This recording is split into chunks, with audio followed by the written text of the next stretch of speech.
A 16. század derekán, a török hódoltság idején Győr-Szent Iván határában egy különös kis erősség állt. Az Andrásvár. Ez nem volt hatalmas kővár, inkább egy kisebb őrhely, amelynek egyetlen központi eleme volt. Egy torony. A tornyot mesterséges dombra emelték, amely 4 ágú csillag formájában terült el.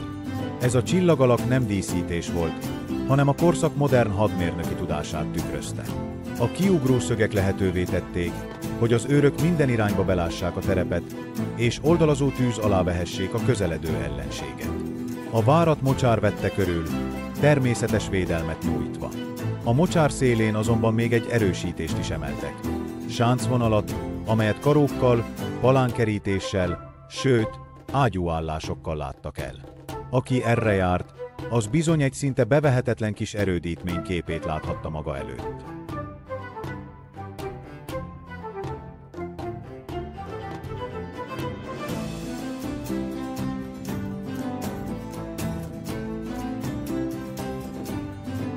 Az Andrásvár azonban nem volt igazi nagyvár, Tarisnyavárnak nevezték az ilyesfajta erősségeket.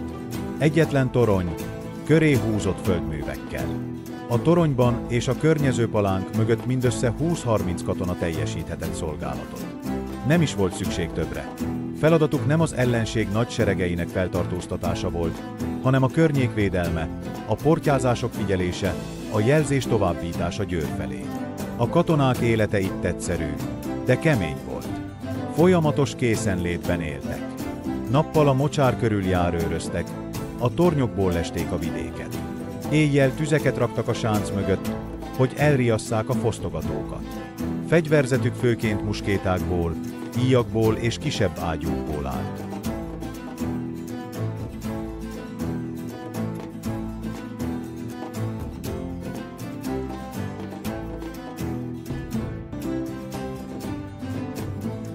Az Andrásvárhoz hasonló erősségek láncolatot alkottak a Rába és a Rábca vidékén.